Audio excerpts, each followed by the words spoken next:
20 shkurt. Ngriuni, luftoni për vendin tuaj. Moto e Bill O'Reilly të madh. 20 shkurt 1991.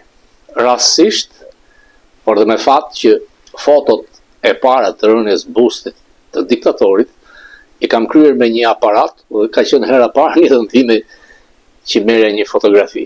Ka qenë besnik Mustafa, i cili po hecte mbas bustit, ishte çasti që kishte filluar shkundja, dhe më thot, merre këtë aparat dhe fotografo, sepse dikush po më përndjek nga pas. I tha, çfarë duhet bëj, shtype këtu? Kam qenë me Lulzim Shkretën, mikun tim të shkollës, Ilir Kallaxhiu, Agim Boçari, dikush ka marrë mbi krah, dhe nuk e di se si i kam realizuar, se ishte era parë që fotografoja diçka, dhe pastaj filmin me gjithë aparatet kemi dërguar tek apartamenti Mustafait, dhe siç ka mësuar, ai ka dërguar në ambasadën franceze, dhe fotot e para që kanë dalë në median perëndimore janë pikërisht nga ajo shkrepje në atë ditë të magjishme kur shumë shqiptar ndjen emocione shumë të mëdha. E kam pasur disa herë në fokus me filmime, por se gjithmonë patronazhistët e Ramës e kanë bllokuar atë emision për më ta gjedoja përsëri. Dje kryeministri shqiptar ka qenë në një eveniment i cilësuar si takimi inaugural i Bordit të Paqes krijuar nga Doni Cezari i Washingtonit Trump. Natyrisht që sa herë një kryeministër i vendit tim vjen në Washington, unë ndjem krenar, sepse përfaqëson vendin tim. Por marrëdhëniet midis Shqipërisë dhe Amerikës nuk duhet të jenë marrëdhënie personale me propagandë politike për të përfituar ignorantët e politikës shqiptare, patronazhistët e tij në Shqipëri. Në qoftë do të ishte serioz, edhe paraqitja do të ishte serioze. Natyrisht që Bordi i Paqes u aprovua nga OKB-ja për gazën. Por Trump mendoi që të ishte i përjetshëm si guvernator ose president kryetar i bordit edhe mbas largimit nga shtëpia e bardhë.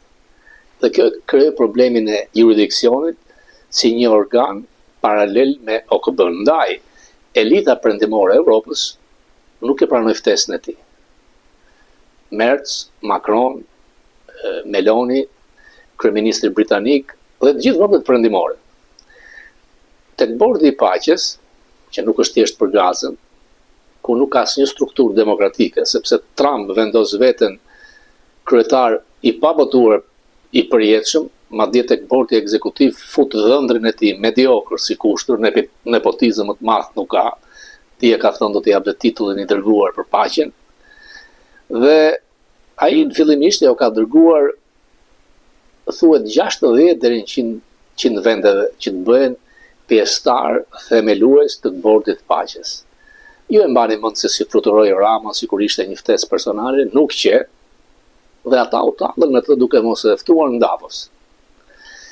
Në qoftë se shikon, ata që kanë mbetur tek Bordi i Paqes janë rreth 20, janë figura autokrate, gjysmë autokrate diktatore me probleme të mëdha që kanë hall të duan të jenë sa më afër fuqisë më të madhe botërore Amerikës.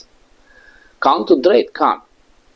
Por kjo e bën bordin që të mos ketë vendet seris A. Pra Pakistan, Uzbekistan, Azerbajxhan, Katar, Vietnam. Sekretari i parë i Partisë Komuniste të Vietnamit do të fliste në bord. Ministrit e jashtëm do të pritej nga Rubio. I Uzbekistanit foli rusisht. Pra, janë vende që kanë, le të marrim me Vietnamin, pse? Sipas medias të majtë amerikane, se këtu del çdo gjë, $2 miliard resorte për fëmijët e Trumpit në Vietnam. Presidenti i Indonezisë ka trusni të madhe në Indonezi.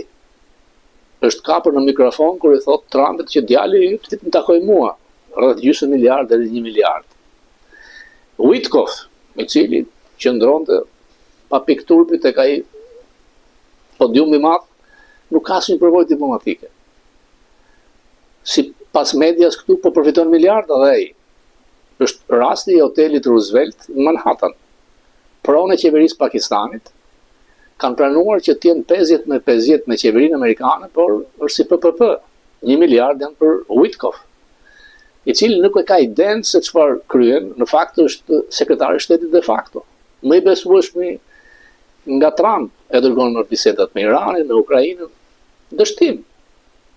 Dhe tashmë, bashkë me Kushtrit, do të ndajnë këtë pushtet madh të miliardave dollarëve që do të shkojnë tek në një llogari në bankën botërore, por vetëm Trump ka drejt të drejtojë se ku shkojnë dhe askush nuk ka drejt të kontrollojë këto shpëzime të mëdha financiare. Thotë që Amerika si shtet do t'japë 10 miliardë dollarë. Këto je Kongresi. Kush do t'i kontrollojë? Por ky vend ka diçka, ndryshon pushtetin në dorë. Kongresi ka lënë nga demokratët, fillojnë hetimet. Pra, Trump në të gjithë veprimtarinë e tij politike ka show dhe thelb. Nuk i jep shumë rëndësi thelbit, por show. Dhe analistët mendojnë që ai bordi i paqes nuk ishte përgatitur mirë. I detyroi të pranishmit të flisnin me servilizëm si klona nga 1.5 deri në 2 minuta dhe të gjithë do të thonin vizioni briljant i Trump, si thotë Rama, apo si njerëz që kanë probleme të mëdha me drejtat e njeriu, diktator. A e nxjerr kjo Trumpin fitues? Tek votuesit amerikanë nuk ka asnjë rëndësi. Fare, absolutisht. Dhe Trump është larguar, i ka lënë tan petulla tek Instituti i Paqes, sepse ka shkuar në Romën e Papës, në Romën e Georgias për të bërë fushat. Gjatë kohës që flisnin Rama me shok, Trump është kapur në kamera që dremiste. E ka shumë të vështirë të qëndrojë zgjuar gjatë seancave të mëngjesit, sepse Trump vris zgjuar deri në 3-4 të mëngjesit, është një problem i tij, energjik. Si do ta shikoja unë këtë vizitë të Ramës? Nuk ja zgjidh hallet të Ramës. Edhe shtrëngimi i dorës, protokollare, por e trupshme në mënyrë se si i shkon nga pas për të marrë një hedhje dore, kujton se është në basketbol, mbas ndeshje, fton dhe kryeministrin e Kosovës, të cilën e ofendoi sepse foli për Kosovën duke qenë presidentja aty, dhe Trump i çuditur kur dëgjon se i flasin për Hagën, ai se ka idenë, kujton se do të burgosin Osmanin. Kjo ka nevirkosur Ramën. Trump nuk ka asnjë faj. Nuk mund të ndërhyjë Trump tek drejtësia. Problemi Thaçit është problem me drejtësinë. E kam thënë disa herë që nuk mund të dënosh shqiptarët e Kosovës përpara se të kesh dënuar 500 kriminalë nga Serbia, por akuzat janë mbas vitit 99. Dhe fundit, gjykata duhet të ketë rrethojnë e saj, apel, nuk besoj se do të dënohet 45 vjet. Gjykatësi mund të japë një vendim tjetër, por nuk mund ndërhyjë Trump. Nuk mund flasësh për një prokuror amerikan, i cili kishte forcë në Kongres që tha, unë nuk të rriqem as pak nga akuzat e mia ndaj presidentit Trump. Është pranuar nga gjykata, juria madhe, për mua është ka kryer krim federal. Thot ai, dhe dosja nuk është mbyllur, as për zotin Trump. Nuk mundesh ti një përfaqësues i një vendi të vogël, aq më shumë që Trump të kujton ty se je magazinieri i një vendi kufi me Azerbajxhanin, e ka thënë disa herë. Natyrisht që ftesat tek bordi i paqes vinë përmes pagesave dhe lobinjeve të mëdha. Rama nuk ka nevojë të paguajë. Janë rreth 200 milion deri në 250 milion favore të bëra për vajzën e presidentit Ivanka Zvërnec. Unë thash që nga Sazani janë tërhequr, tani është pezulluar, a janë tërhequr përfundimisht nuk e di, por nëse Kushtri do të marrë atë postin e dërguarit paqes, nuk mund të vazhdojë të merret me vjedhje, përfitoj miliarda dollar, sepse është barë me shpatullën e Trump. Dhe Kushtri nuk pati kur certifikat sigurie në mandatin e parë, nuk ka dhe tani. Nuk ka asnjë përvojë diplomaci. Absolutisht jo.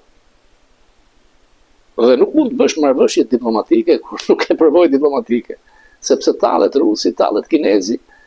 Megjithatë, forca e zyrës presidentit amerikan është sublime.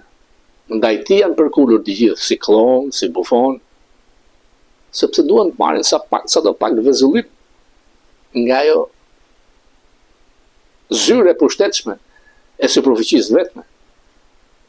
Por shumë nga vizitorët mund të jenë habitur kur kanë parë një banderol të madhe me fotografinë e Trump tek fasada e Departamentit Drejtësisë, që do ta kishte zili edhe diktatori Azerbajxhanit, i Uzbekistanit, ai Indonezisë.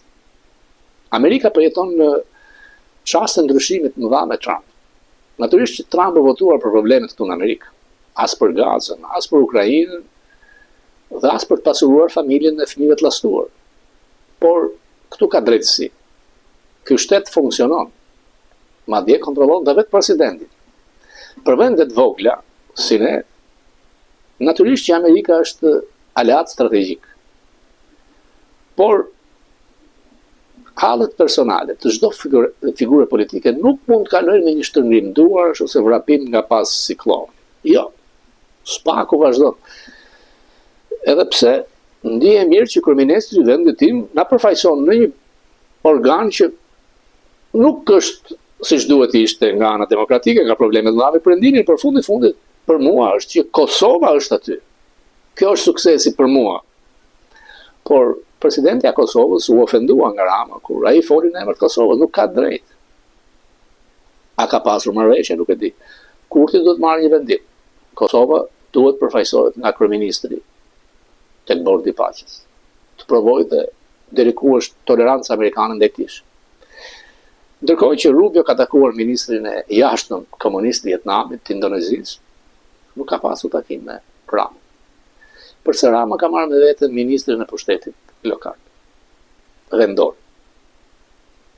Unë mund të them që Rama do të marrë me mira palestinezë dhe luftëtarët Hamasit për të shtruar Shqipërinë. Ndaj është ministri i pushtetit vendor. Për çfarë? Ky është aktivitet i madh global. E McGonigal është thelluar. Brenda 3 ose 6 muajsh do të ketë të reja. Nuk ka fare nevojë të shkojë përsëri për gjykim, por me faktet e vjetra të cilat nuk janë përdorur në gjykat, ai ka shkelur, dhe faktet të reja do të rritet dënimi i tij. Soros ka hetime të thella për grup i strukturuar kriminal. Do të ketë arrestime masive edhe për këtë. Departamenti i Drejtësisë, FBI, është e zhytur thellë në këto hetime me porosin e Trump. Pastrimi i parave të oligarkëve dhe familjarëve të Ramës kanë kohë që janë në radarët e agjencive amerikane. Nuk e shpëton Ramën, nuk mbyllen këto hetime, nuk mbyllen akuzat që janë me qindra milion dollar transferta tek Abi Bank nga bashkëshortja e tij. Rama e di. Nuk mbyllen akuzat e Sinalos, e lidhjeve me trafiqet të qeveritarëve të Ramës dhe me persona që kërkojnë dhe kanë sanksione nga amerikanë. Për sa i përket akuzave të narkoshtetit, duhet jeni realist. Ju kam thënë që këto janë akuzat medias djathtë, jo të zyrtarëve amerikanë, sepse departamenti amerikan i shtetit ka ndryshuar tërësisht nga departamentet më parshme në deklaratat që japin. Por fizikisht Rama nuk ka shkelur në departament, deri në këtë çast. Duhet jetë në avion. Dhe kur ti sillesh si bufon, si klon, që shkon në bazdonit, ose kur flet me fjalë të mëdha kur ai është duke dremitur e kapur në kamera, pse shkon te Atlantic Council i George Sorosit? Sepse ti dihet që lidhet me Sorosin i ke. Nuk mund të jesh sharës ndaj Trump, fundi i njerëzimit, të bësh video për Macronin dhe të vish të lëpish si servil i përshtirë. Nuk është ky përfaqësimi që unë do të doja nga një kryeminist i vendit tim. Duan apo s'duan vizita zyrtare në Shtëpinë e Bardhë, 2 herë ka bërë vetëm Berisha. Rama hyri tek Shtëpia e Bardhë pas pazareve në takim dhe në tryezi uli një trafikant i dënuar në Shqipëri. Natyrisht që ky vend i madh ka vëmendje të madhe për figura si Rama apo vendet vogla. Por ne ekzistojmë nga ky vend, ndaj do të jemi serioz. Unë shikoj një urrëtie të madhe, i pakënaqësi që pse Trump nuk ka ardhur në pushtet në Amerikë për të shtuar as PD-n, as për të larguar opozicion, të jemi realistë. Është votuar këtu për Amerikë. Natyrisht që fryma e djathtë është për të mbështetur djathtën, por nuk ai s'mbështet kënd. Dhe kur bëri prezantimin e patë thatë, i nderuar që është Rama, të tjerëve i foli me elozhe, është mënyra se si ai flet, kaq di ai për Rama. Kaq. Në qoftë se ju do të zgjidhni Bashkimin Finën, kryeministri do të ishte ai Wilson Ahmeti, Meksin, kushdo. Është zyra, po ftesa ka qenë për Shqipërinë, nuk ka pasur emër personal. Ka gjasat këtë qenë për Begaj, milionat e dollarëve, përdorimi e breve, Netanyahu, e çoi atje. Sukses privat nuk i shpëton asnjëherë. Ja them edhe një herë. Dosja me Meghan nuk mbyshet. Nuk mbyllet. Hetimet ndaj pastrimit të parave të oligarkëve afërtit të gruas të Api Bank, jo. Lidhjet me Sinaloa, jo. Absolutisht. Absolutisht. Oksigjen, po. Rama problemet i ka me shqiptarët. Rama problemet i ka me socialistët e ndershëm. Rama është kapur keq nga krimi. Zotëri. Dakord, nuk ka asgjë të keqe që të ngresh një problem për një figurë shqiptare. Do të thojë edhe të lumt. Por ti mban Lubin, ish pastruesin e Athinës. Nuk mund të përflasësh ti prokuror amerikan. Sepse prokuror amerikan kanë hetuar ty. Është 8.000 faqe dosja me Ganivil. Edvin. Nuk ikën. Dhe natyrisht një shtrëngim dore nga zyra që përfaqëson se ti ke qenë privat në përperëndim. Dhe nuk ka nevojë ta them unë. Ta ka thënë Nano. Ke qenë poshtë urave, ke shitur ikonat. Madje ai shkon dhe thonë pa prerë, nuk po shkoj deri atje. Se në Amerikë nuk e pasur shans të vije përpara 97-s. Apo jo. Por në 97-ën ti hidhje vrerë, bashkë me një shok që mbante kapele Che Guevare, kundër qeverisë shtetit shqiptar. Nuk të sponsorizon të Nano, të shkruaje tek New York Times. Ishte Soros. Dhe Soros është nga një figurat më të ndyra këtu. Kur vinte James Baker në Tiranë, shtrëngonte duart të përqafoj me Remizalin dhe i thoi, ketë fala nga presidenti Bush, kjo është diplomacia. Por zotëri edhe Tukjakova ka shkuar në departamentin e shtetit. Mos ngatro ftesën me zyrën që përfaqëson me personin tënd. E mban mend kur vije në New York përpara se të fitojë në 2013. McDonald's i luteshe Andi Sarasanit të çonte në studio. Dhe mbase fitove, duke vjedhur miliardë dollar, ti guxon i hedh dorën qaf Macronit, Trumpit, sepse ti mund të kesh disa herë miliardë dollar më shumë se ata. Por fundi matmët. Dhe fundi është i keq për ata që bëjnë këqija për kombin e vet. As nuk diskutohet dhe në këtë 20 shkurt mendo pak. Ti mund të jesh në avion, mund të bësh takime me stewardesën, me ndihmës pilotin. Dhe pa turp hedhur sot në Facebook takimin e djeshëm të Atlantic Castle, sepse në 8 mëngjesit nuk është asnjë zgjuar premteve. Dhe në Washington premteve nuk para dalin në zyrë që mbas Covid.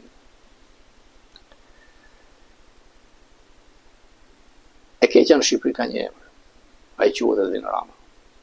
Sado t'ja kanë shkruar atë mini fjalim 2 minutësh, që aty duket se bëri namin. Duke mbrojtur Trump për OKB-n, nuk ka ngelur OKB-ja të mbrojt në Rama.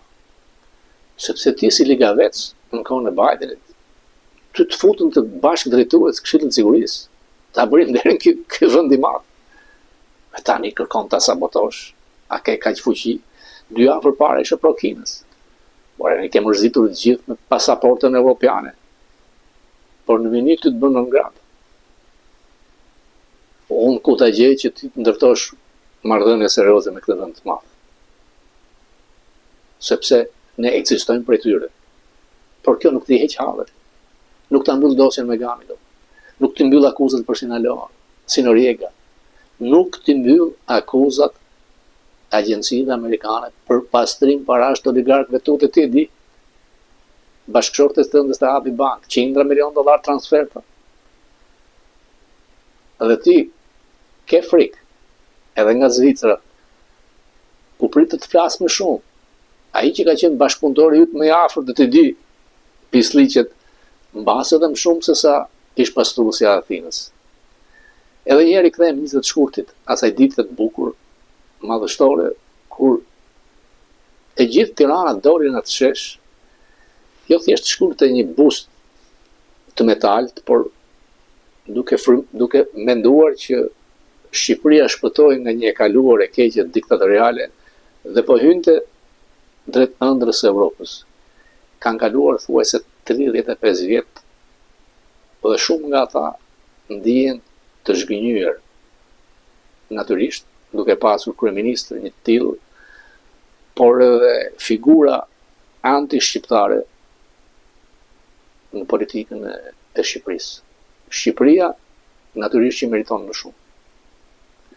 Shqiptarët ndershëm ka me qindra mira si në Shqipëri, por dhe në përbot.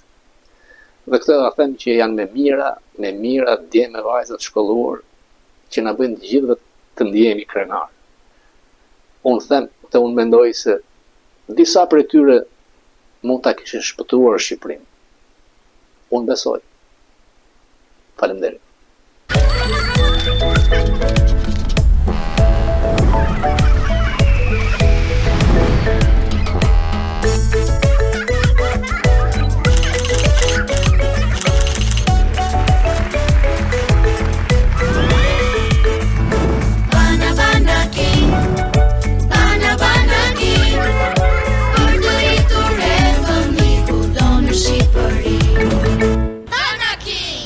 Kudo në Shqipëri.